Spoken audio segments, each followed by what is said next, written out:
ஆண்டவரும் இரட்சகரமாகிய இயேசு கிறிஸ்துவின் வீடு இணையத்தை நாமத்தில் அன்புக்குரிய சகோதர சகோதரி இந்த வீடியோ வாயிலாக உங்களை சந்திப்பதில் மிகுந்த சந்தோஷம். இன்றைக்கும் வாசிக்க வேண்டியதான வேத பகுதி ஆதியாகம புஸ்தகம் 37வது அதிகாரம் 9வது வசனம். அவன் வேறொரு சொப்பனத்தை கண்டு தன் சகோதரரை நோக்கி, நான் ஒரு சொப்பனத்தை கண்டேன், இன்னும் ஒரு சொப்பனம் கண்டேன். சூரியனும் சந்திரனும் நட்சத்திரங்களையும் என்னை வணங்கினது.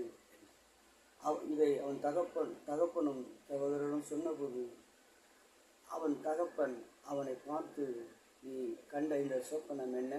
நானும் உன் தாயாரும் சகோதரரும் கரை மட்டும் குனிந்து வணங்க வருவோமோ என்று அவனை கண்டித்து கொண்டான்.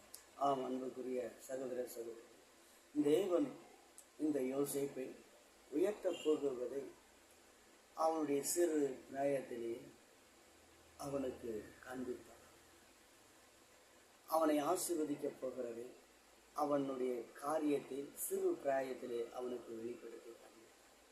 ஆனால் அவனுடைய தகப்பனும் அவனுடைய சகோதரர்களும் அந்த சொப்பனத்தை கண்டு மிகவும் அலட்சியம் பண்ணினார்கள், நிந்திக்க ஆனார்கள். அவனை கண்டு போராமை கொள்ள ஆரம்பித்தார்.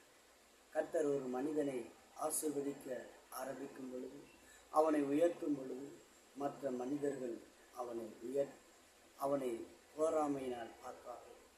உயர்த்தும் பொழுது, கர்த்தர் ஒரு மனிதனை ஆசீர்வதிக்கும் பொழுது, அவன் ஆசீர்வாதமாய் இருக்கும் பொழுது, அவனை மற்ற மனிதர்கள் அவனை இலப்பமாகவும், அவனை ஆசீர்வதிக்கப்பட்ட பின் போராமையோடு சில கண்கள் பார்த்து, ஆம் அன்புக்குரிய சகோதரர்கள், அவன் கஷ்டப்படும் பொழுது, அவன் ஆசீர்வாதமாக இருப்பேன் என்று சொல்லக்கூடிய வார்த்தைகளை கேட்கும் பொழுது அவனை அலட்சியம் பண்ணுவார்கள்.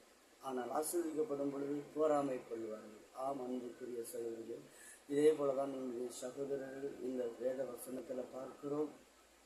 அவனுடைய சகோதரர்கள் போராமை கொண்டார்கள். ஆம், அவனை இலப்பமாக எண்ணினார்கள். இவன் சிறு வயது, இவன் இந்த விதமான ஆசீர்வாதத்துக்கு கடந்து போக முடியும் என்று. ஆனால் தேவன் கொடுத்த சொப்பனம் உண்மை. அந்த சொப்பனத்தின்படியே இந்த ஆதியாகமம் புஸ்தகம் இவனுக்கு முன்பதாக என்னுடைய சகோதரர்கள் முகங்குப்புற விழுந்து கிடந்தார்கள். ஆம் அன்புக்குரியவர்களே, இந்நாட்களிலே நமக்கு கொடுக்கப்படுகிற எந்த தரிசனங்களானாலும் சரி, சொப்பனங்களானாலும் சரி, அது நிறைவேறியே தீரும். நம்மை ஆசீர்வதிப்பேன் என்று சொன்னார். கர்த்தர் நிச்சயமாகவே ஆசீர்வதிப்பார். இன்றைக்கு கர்த்தர் உங்களை ஆசீர்வதிப்பேன் என்று